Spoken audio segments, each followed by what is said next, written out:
Good morning students. Today we are going to see about Unit 6 poem No Men Are Foreign. Okay students, let us see about the author. James Faulkner Kirkhope is an English poet, translator and travel writer. He wrote over 30 books including autobiographies, novels and plays. He wrote his first book of poetry, The Drowned Sailor, which was published in 1947. He left England in 1956 to live and work in Europe, America and the Far East. He settled in Japan for 30 years, lecturing in English, lectured at several universities. He has won many awards. He became a Fellow of the Royal Society of Literature in 1962. No Men Are Foreign was published in the year 1966. James ஃபல்க்னர் கிர்காப் அப்படிங்கிறவர் வந்து ஒரு English போயிட்டு ஒரு translator மொழிபெயர்ப்பாளர், அப்புறம் travel writer அப்படின்னா பயண கட்டுரையாளர். இவரை எழுதின 30 புக்கு பக்கம் அவர் எழுதியிருக்கிறாரு. அது மட்டும் இல்லாமல் ஆட்டோபயோகிராஃபிஸ் அப்படின்னா சுயசரிதைகள், நாவல்கள், நாடகங்கள் எல்லாமே அவர் எழுதியிருக்கிறாரு. அவர் எழுதின ஃபஸ்ட்டு புக் ஆஃப் பொய்ட்ரி அதோட நேம் பார்த்திங்கன்னா த ட்ரவுன்டு செயிலர். அது வந்து அவர் 1947 பப்ளிஷ் பண்ணார். அவர் வந்து இப்போ பார்த்திங்கன்னா இங்கிலாந்துலேருந்து யூரோப், அமெரிக்கா அந்த நாடுகளுக்கெல்லாம் போய் ஒர்க் பண்ணியிருக்கிறாரு. அதுக்கப்புறம் நெக்ஸ்ட்டு பார்த்திங்க அப்படின்னா ஜப்பானில் வந்து செட்டில் ஆகிட்டு 30 வருஷம் அங்கே இருக்கக்கூடிய நிறைய காலேஜஸில் வந்து இங்கிலீஷ் லிட்ரேச்சராக அவர் ஒர்க் பண்ணியிருக்கிறாரு. அவர் நிறைய அவார்ட்ஸும் வாங்கியிருக்கிறாரு. நெக்ஸ்ட்டு நிறைய ஹியூமன் பீயிங்ஸ் பார்த்திங்கன்னா அவர் ஒரு நல்ல மனிதராக இருந்திருக்கிறாரு. நெக்ஸ்ட்டு பார்த்திங்கன்னா அந்த நோ மென் ஆர் ஃபாரின் அப்படிங்கிற புக்கை வந்து அவர் 1966 பப்ளிஷ் பண்ணியிருக்கிறாரு. Okay students, let us see the brief explanation of this poem. This poem tells us why we must not hate our brothers and sisters who live in different countries of the world. No man or country is strange. Beneath the various colors of uniform, it is the same human body. The earth that every human walks on is the same. The others around the world depend on the same air, water and sun.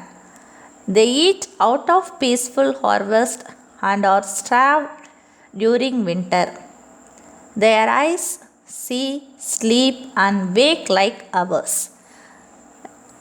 இப்போ பார்த்திங்க அப்படின்னா நம்ம என்ன பண்ணக்கூடாது, நம்மளுடைய brothers and சிஸ்டர்ஸை, இப்போ மற்ற கண்ட்ரீஸில் இருக்கவங்களும் நம்மளுடைய பிரதர்ஸ் அண்ட் சிஸ்டர்ஸ் தான், அவங்கள வந்து நம்ம வெறுக்கக்கூடாது அப்படின்னு போய்ட் சொல்கிறாரு. இப்போ எந்த நாட்டில் இருக்கவங்களும் வந்து ஒரு ஸ்ட்ரேஞ்ச் பீப்புள் கிடையாது, எல்லோரும் நம்மளை மாதிரி மனுஷவங்க தான். இப்போ வாரில் வந்து சண்டை போடுறாங்க இல்லையா சோல்ஜர்ஸ், இப்போ அவங்க போட்டிருக்கக்கூடிய ட்ரெஸ்ஸஸ் வேணால் வேறு அவங்களுடைய நாட்டுக்காக அவங்க போராடலாம். ஆனால் பட் தே ஆர் ஹியூமன்ஸ், எல்லாருமே மனிதர்களுங்க ஒன்று தான். அவங்களுக்கு இந்த எர்த் அப்படிங்கிறது சேம் தான். எல்லாத்துக்கும் பூமி வந்து ஒரு பொதுவான விஷயம். காற்று, தண்ணி எல்லாமே பார்த்திங்கன்னா எல்லோரும் அதை சார்ந்து தான் டிபெண்ட் பண்ணி தான் இருக்காங்க.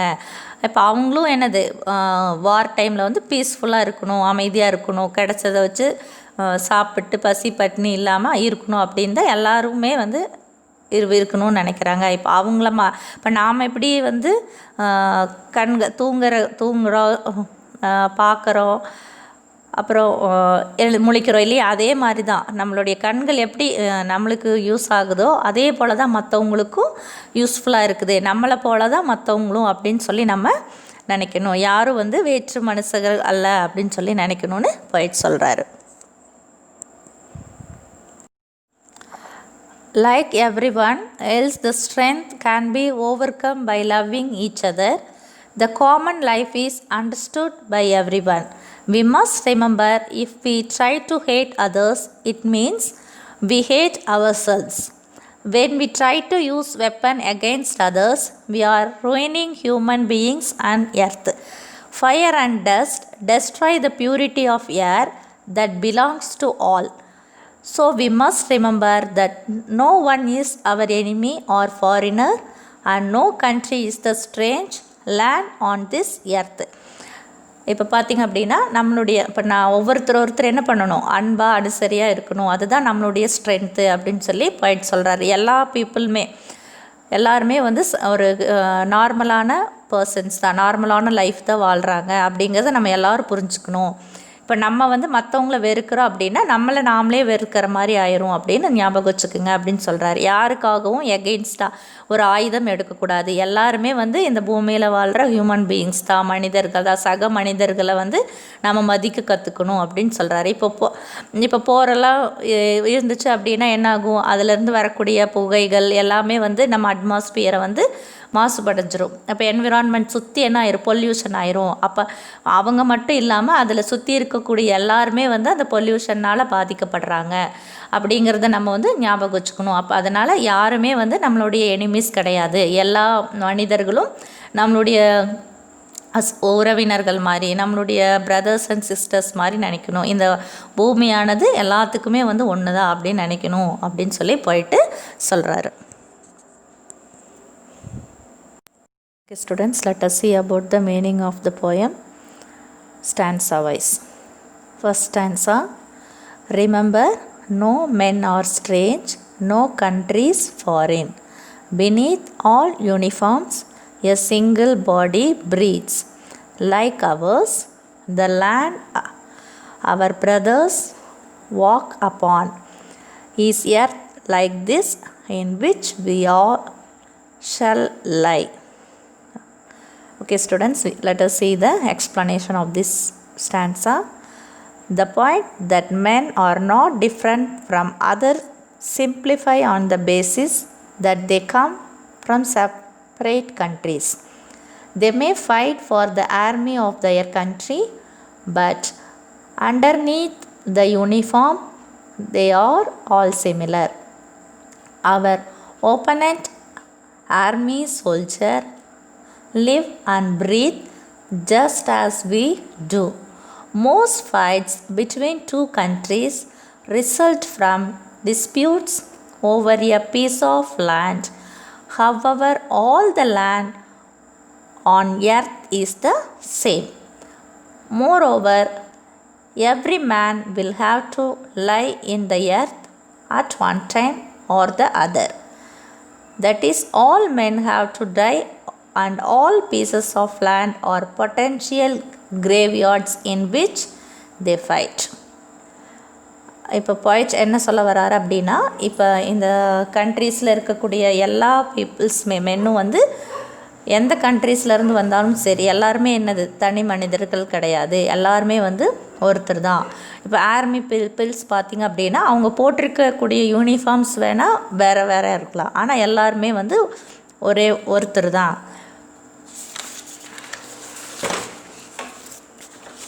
அவர் ஆப்போனண்ட் இப்போ ஆர்குமெண்ட்ஸ் டிஸ்அக்ரிமெண்ட் பண்ணுறாங்களே, இப்போ அந்த சோல்ஜர்ஸ் என்னது, அவங்களும் நம்மளை போல தான் இருக்காங்க, சுவாசிக்கிறாங்க, எல்லாமே வந்து நம்மளை போல தான்.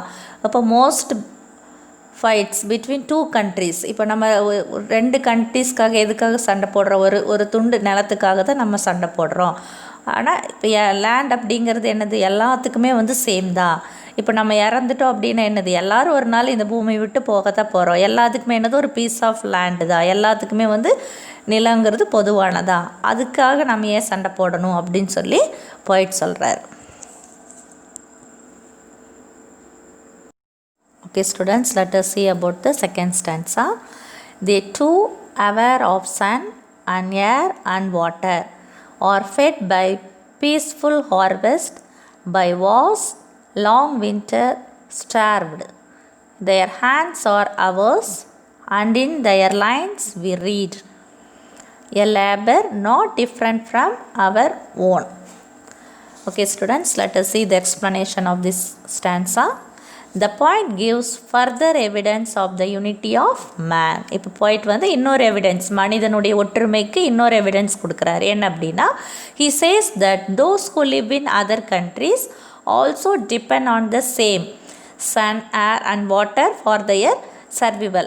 இப்போ மற்ற கண்ட்ரீஸில் இருக்கக்கூடிய பீப்புள்ஸும் என்னது, எதை டிபெண்ட் பண்ணியிருக்காங்க, அவங்களுடைய வாழ்க்கையை நடத்துறதுக்கு இந்த சன், ஏர், வாட்டர் அதை வந்து டிபெண்ட் பண்ணி தான் இருக்காங்க. The two have seen peace and war, அவங்களும் என்னது, அமைதியை தான் விரும்புகிறாங்க அப்படின்னு சொல்லி சொல்கிறாரு. டியூரிங் த பீஸ்ஃபுல் பீரியட், இப்போ டியூரிங் த பீஸ்ஃபுல் பீரியட், இப்போ அமைதியாக இருந்துச்சு அப்படின்னா they have a good harvest and food products. அமைதியாக இருந்துச்சு அப்படின்னா அவங்களுக்கு என்னது, நல்ல விளைச்சல் இருக்கும், நிறைய உணவுப் பொருட்களால் அவங்களால உற்பத்தி பண்ண முடியும். Similarly during the war period, இப்போ வார் பீரியட் அப்படின்னா எப்படி இருக்கும், just like a long winter. இப்போ லாங் வின்டர் டைமில் என்ன, எல்லாம் பயிரெல்லாம் கருகிரும், பனி ரொம்ப ஜாஸ்தியாக இருந்துச்சு அப்படின்னா பயிரெல்லாம் கருகிரும். அப்போ அங்கே என்னது, எந்த விதமான உணவுப் பொருட்களும் கிடைக்காது, பசி பட்டினி தான் மிச்சம். They look just like us and are descended from the same ancestors as we are. இப்போ நம்ம என்ன அப்படி பார்க்கணும் அப்படின்னா, எல்லாருமே வந்து நம்மளுடைய பிரதர்ஸ் அண்ட் சிஸ்டர்ஸ் தான், எல்லோரும் ஒருத்தர் தான் அப்படின்னு சொல்லி நம்ம நினைக்கணும். எல்லாருமே நம்மளுடைய முன்னோர்கள் தான், நம்மளை மாதிரி தான் எல்லோரும் அப்படின்னு சொல்லி நம்ம நினைக்கணும். Okay students, let us see about the third stanza. Remember, they have eyes like ours that wake, or sleep and strength that can be won. By love in every land is common life, that all can recognize and understand. Okay, let us see the explanation. The poet urges us to keep in mind the fact that our opponents sleep and wake like we do and follow a similar type of life style. இப்போ point வந்து என்ன, எதை மனசில் வச்சுக்கணும் அப்படின்னு சொல்கிறாரு அப்படின்னா, opponents அப்படின்னா ஆப்போசிட் பர்சன்ஸ், நம்மளுக்கு ஆப்போசிட்டாக இருப்பாங்க இல்லையா, அந்த பர்சன்ஸ். இப்போ அவங்களும் நம்மளை மாதிரி தான் ஒரு ஹியூமன் பீயிங்ஸ் தான் அப்படின்னு சொல்லி சொல்கிறார். அவங்களும் நம்மளை மாதிரி லைஃப் ஸ்டைல் தான் வாழ்கிறாங்க அப்படின்னு சொல்லி நினைக்கணும். Every human has an inner resource of strength. ஒவ்வொரு ஹியூமன் பீயிங்ஸ்க்கு ஒரு இன்னர் ரிசோர்ஸ், ஒரு பவர்ஃபுல் ஸ்ட்ரென்த் இருக்கும். அதை நம்ம எதுக்காக யூஸ் பண்ணணும் அப்படின்னா, மற்ற ஃபெல்லோ பீயிங்ஸ் அப்படின்னா நம்மளை மாதிரி இருக்கக்கூடிய சக மனுஷர்களுக்கு ஹெல்ப் பண்ணுறதுக்கு நம்ம அந்த இன்னர் ரிசோர்ஸை வந்து யூஸ் பண்ணணும் அப்படின்னு சொல்கிறார். However, that resource can only be unlocked by following the path of life. இப்போ பார்த்திங்க அப்படின்னா நம்ம எதுக்காக அந்த ரிசோர்ஸ் யூஸ் பண்ணுறோம் அப்படின்னா, அன்பு, கருணை அதெல்லாம் வந்து நம்ம கொடுக்கறது கிடையாது, மற்ற மனுஷர்கள் மேலே நம்ம காட்டுறது கிடையாது. அதுக்காக தான் நம்ம அந்த ரிசோர்ஸ், நம்மளுடைய என்ன ரிசோர்ஸை யூஸ் பண்ணுறோம் அப்படின்னு சொல்லி சொல்கிறார். when we love someone then only we stand up for them. இப்போ நம்ம எல்லாத்து மேலே என்ன பண்ணணும், நம்ம எப்போ அன்பு செலுத்துகிறோமோ அப்போ தான் நம்ம உயர்ந்து இருக்க முடியும் அப்படின்னு சொல்கிறார். that is why it is necessary for every man to love his fellow beings without creating divisions amongst them. இப்போ நம்ம இது வந்து ரொம்ப இம்பார்ட்டன்ஸ், நம்ம ஒவ்வொரு ஹியூமன் பீயிங்ஸையும் ஒவ்வொரு சக மனுஷர்களுக்கிட்ட வந்து அன்பு காட்டணும் அப்படிங்கிறது வந்து எல்லாருமே வந்து நம்மளுடைய மனசில் வச்சுக்கணும் அப்படின்னு சொல்லி சொல்கிறார். Despite the differences between various nations, there is one thing that all they have in common. The common people live the same kind of life everywhere. Therefore, we can recognize the presence of that life no matter where we travel in this wide world. இப்போ எல்லா நாட்டில் இருக்கக்கூடிய மனிதர்கள் எல்லாமே வந்து எல்லாருமே வந்து நம்மளுக்கு காமன் தான். இப்போ எல்லா மனிதர்களும் வந்து ஒரே மாதிரியான காமன் லைஃப் தான் வந்து வாழ்கிறாங்க.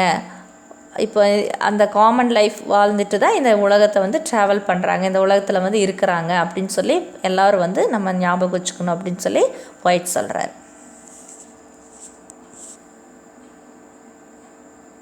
Okay students, let us see the fourth stanza. Let us remember, whenever we are told to hate our brothers, it is ourselves that we all disposes, betray, condemn. Let us see the explanation. The poet disagrees against the efforts of military and religious groups that encourage us to wage wars. இப்போ poet வந்து ஒத்துக்க மாட்டேங்கிறாரு. என்ன அப்படின்னா இந்த encourage பண்ணுறாங்களே, இப்போ மிலிட்ரியில் பார்த்திங்கன்னா ஒரு நிலத்துக்காக நம்மளுடைய நாட்டுக்காக நம்ம சண்டை போடுறோம் அவங்களையுமே. அப்புறம் ரிலீஜியன்ஸ் குரூப்பு மத சண்டை இதெல்லாம் வந்து அவர் டிஸ்அக்ரி பண்ணுறாரு வெறுக்கிறாரு அப்படின்னு சொல்கிற இதெல்லாம் நம்ம என்கரேஜ் பண்ணக்கூடாது அப்படின்னு சொல்லி அவர் சொல்கிறார். Those groups are misguiding their own people. இப்போ அந்த குரூப்ஸ் இப்போ மிலிட்ரி ஆகட்டும் இல்லை ரிலீஜியஸ் குரூப்ஸ் மத சண்டை ஆகட்டும், இவங்க எல்லாருமே என்ன பண்ணுறாங்க அப்படின்னா அவங்களுடைய மதத்தை சார்ந்தவங்களுக்கு வந்து ஒரு மிஸ்கைடிங், ஒரு தவறான பாதையை அவங்க வகுக்கிறாங்க, தவறாக புரிய வைக்கிறாங்க அப்படின்னு சொல்லலாம். They are asking their followers to hate their opponents without realising that they are our own brothers. இப்போ அவங்க என்ன பண்ணுறாங்க அப்படின்னா மற்றவங்கள வந்து அந்த ஆப்போசிட் பார்ட்டிஸில் இருக்கவங்களையெல்லாம் வந்து வெறுக்கிற மாதிரி நடந்துக்கிறாங்க. ஆனால் அவங்க உண்மையிலேயே வந்து ரியலைஸ் பண்ணுறதில்ல. என்ன அப்படின்னா அவங்க எல்லாருமே வந்து நம்மளுடைய பிரதர்ஸ் அப்படின்னு சொல்லி அவங்களுக்கு வந்து ரியலைஸ் பண்ண வைக்கிறது கிடையாது. சும்மா சண்டை போடுறதுக்காக இதெல்லாம் பண்ணுறாங்க. அவங்களுக்கு எதுக்காக சண்டை போடுறோம் அப்படிங்கிற வந்து உண்மையான ரீசன்ஸ் தெரியாமல் எல்லாத்துக்கும் வந்து தவறாக தன்னுடைய கொள்கையை அவங்க பரப்பிட்டுருக்காங்க. It is a form of self-destruction. Any hatred that we show on any member of the human race is equivalent to our betrayal towards the people. If we kill people of any other country, we are endangering human beings as a whole and their survival on earth. இப்போ நம்ம எந்த மனிதர்களையும் வெறுக்கக்கூடாது, எல்லாருமே வந்து ஒரு equal persons தான் அப்படின்னு சொல்லி நினைக்கணும். இப்போ மற்ற மனுஷர்களை கொன்னோம் அப்படின்னா அது வந்து நம்மளுக்கு என்னது, நம்ம இந்த உலகத்தில் வந்து சர்வைவ் பண்ணுறக்கே வந்து ஒரு ஆபத்தான சூழ்நிலையில் இருக்கோம்.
Students, let us see about 5th stanza. Remember, we who take arms against each other, it is the human earth that we defile. Let us see the explanation. The poet specifies the impacts of war. If we, the guardians of the earth, were to die out of a result of the war, then there would no one left to take care of the home that our ancestors had passed down to us. We would then have nothing to pass down to our future generations. இப்போ போயிட்டு என்ன சொல்கிறாரு அப்படின்னா, இப்போ நம்ம சண்டை போட்டோம் அப்படின்னா நம்மளுக்கு கைட் பண்ணுறதுக்கு யாருமே இருக்க மாட்டாங்க, எல்லாருமே வந்து இறந்துருவாங்க. இப்போ நம்மளுடைய ஃபேமிலிஸ் பார்க்கறக்கு யாருமே இருக்க மாட்டாங்க. நம்மளுடைய ஆன்சிஸ்டர்ஸ் எல்லாமே என்ன ஆயிடுவாங்க, முன்னோர்கள் எல்லாருமே இறந்துருவாங்க. இப்போ நம்ம எதுவுமே வந்து நம்மளுடைய நெக்ஸ்ட் ஜென்ரேஷன்ஸ்க்கு வந்து நம்ம கொண்டு போய் சேர்க்க முடியாது அப்படின்னு சொல்லி சொல்கிறார். அதனால் வந்து நம்ம என்ன பண்ணக்கூடாது, போரை வந்து என்கரேஜ் பண்ணக்கூடாது அப்படின்னு சொல்லி சொல்கிறார். Okay students, let us see about the 6th stanza. Our hells are free and dust outrange the innocence of air that is everywhere our own. Remember, no men are foreign and no country strange. Let us see the explanation. The poet compares war time with hell. இப்போ war time நம்மளுடைய போருனுடைய அந்த போர்க்காலத்தை வந்து ஹெல் அப்படின்னா என்னது, நரகம் இல்லையா. அப்போ போர்க்காலம் அப்படின்னா என்னது, நரகத்துக்கு சமம். அதை நரகத்துக்கு கூட கம்பேர் பண்ணுறாது அப்படின்னு கம்பேர் பண்ணுறார். In war as in hell there is fire and smoke everywhere. இப்போ அந்த வார் அப்படிங்கிற ஒரு நரகத்தில் வந்து என்னது, எங்கே பார்த்தாலும் சண்டை போட்டு ஒரே புகை மண்டலமாக தான் இருக்கும் எங்கே பார்த்தாலும். As a result of this the earth is becoming poisoned. இப்போ அதனுடைய விளைவு என்ன ஆயிரும், எர்த் ஃபுல்லாக வந்து பாய்சன் ஆகிடும். அந்த பூமி ஃபுல்லாக வந்து இந்த புகை மண்டலமாகி ஸ்மோக் பண்ண முடியாமல் அந்த புகையெல்லாம் வந்து மாசடைஞ்சிரும் அப்படின்னு சொல்கிறார்.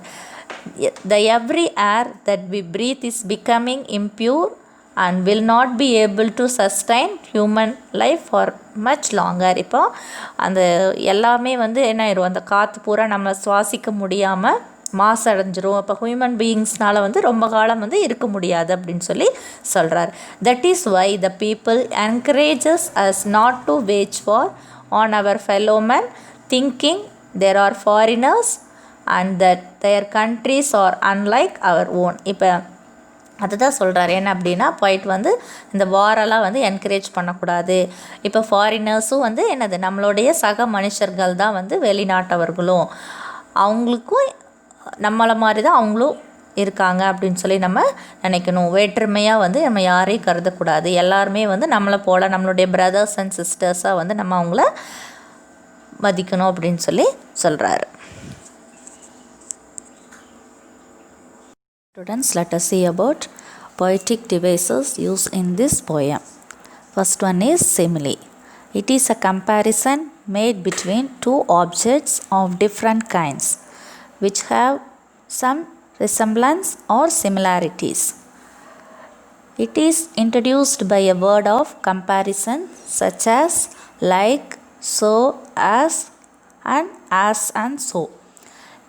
இப்போ simile அப்படின்னா இப்போ அன்ரிலேட்டட், இப்போ சம்மந்தமே இல்லாத ரெண்டு பொருளை கம்பேர் பண்ணும்போது இந்த லைக்கு ஸோ அப்படிங்கிற வேர்டை வச்சு கம்பேர் பண்ணணும். அவனை போல் இவனை போல் அப்படின்னு நம்ம சொல்கிறோம் இல்லையா, அந்த மாதிரி அந்த போல் லைக் ஸோ அப்படிங்கிற வேர்டை வச்சு கம்பேர் பண்ணுறது தான் சிமிலி.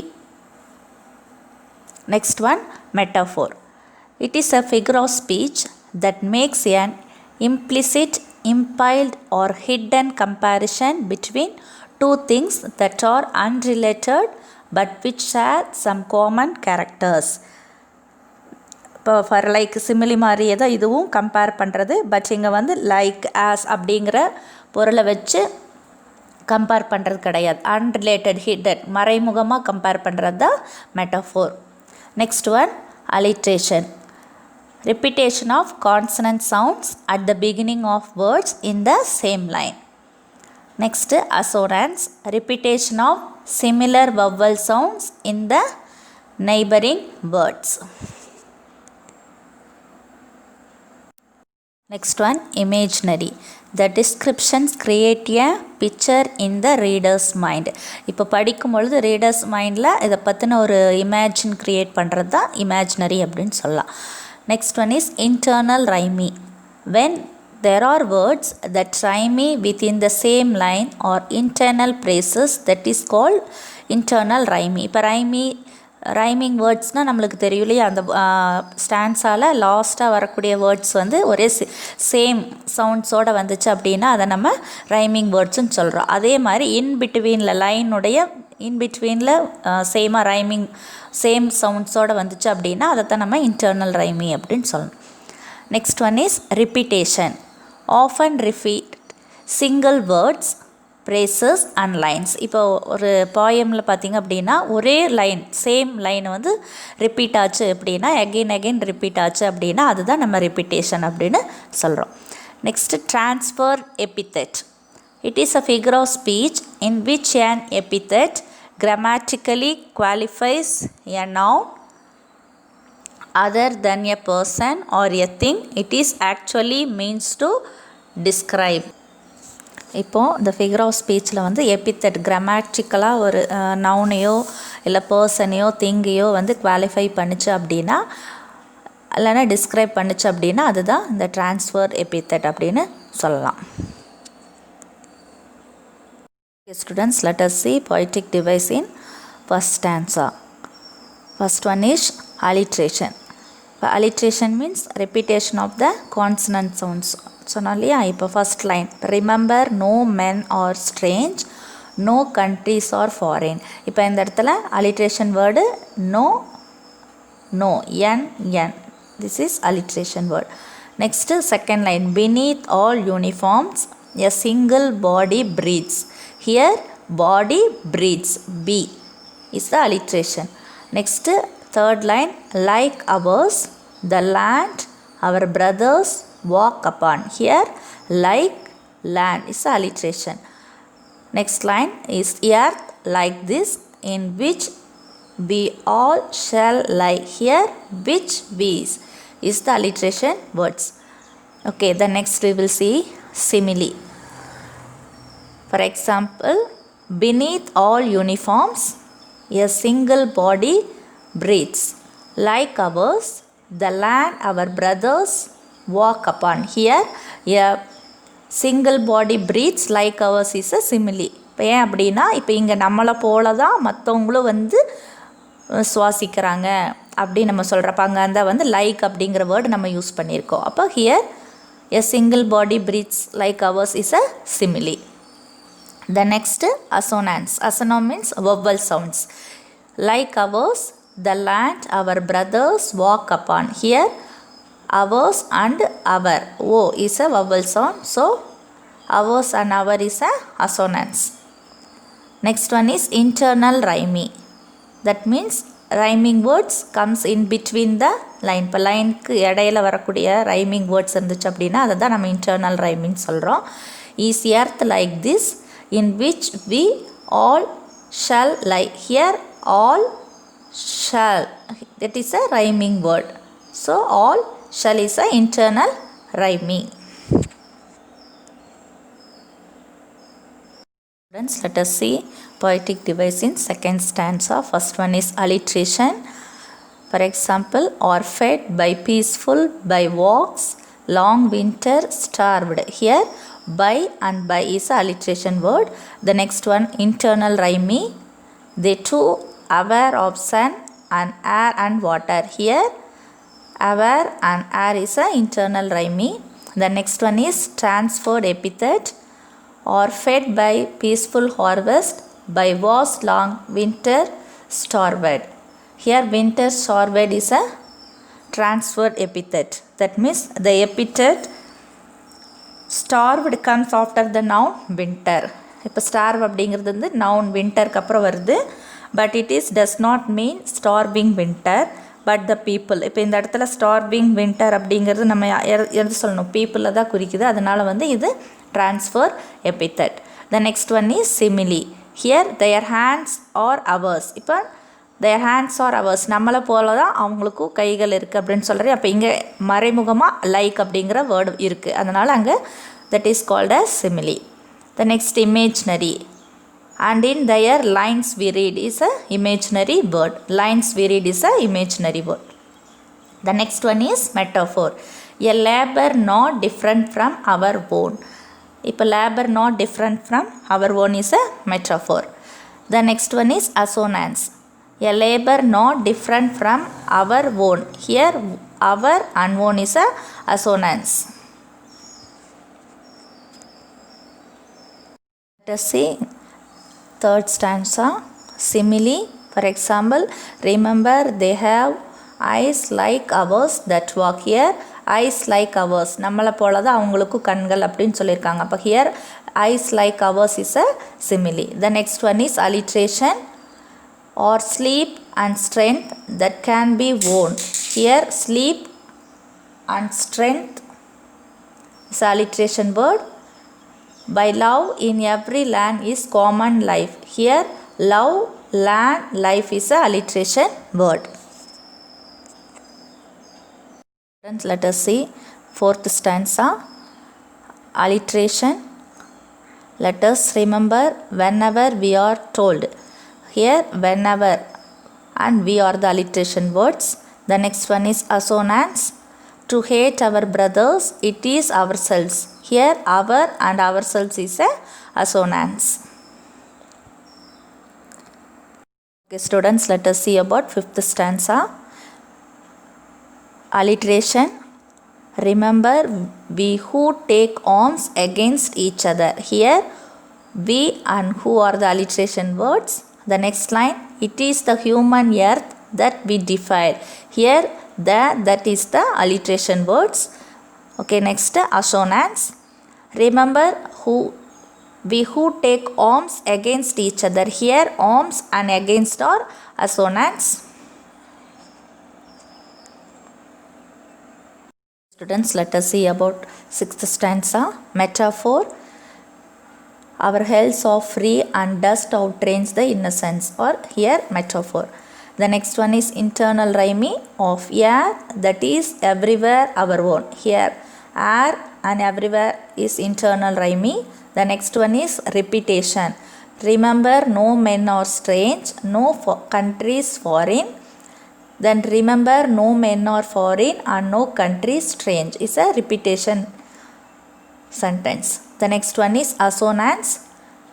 Here, our hells are free and dust outrange the innocence. Here, our woe and outrange is the assonance. The next one is of air, that is everywhere our own. Here, of, our and own is a assonance word. Okay, students, you have to go through the poem properly and answer the questions given in the next slide. Okay, students, thank you.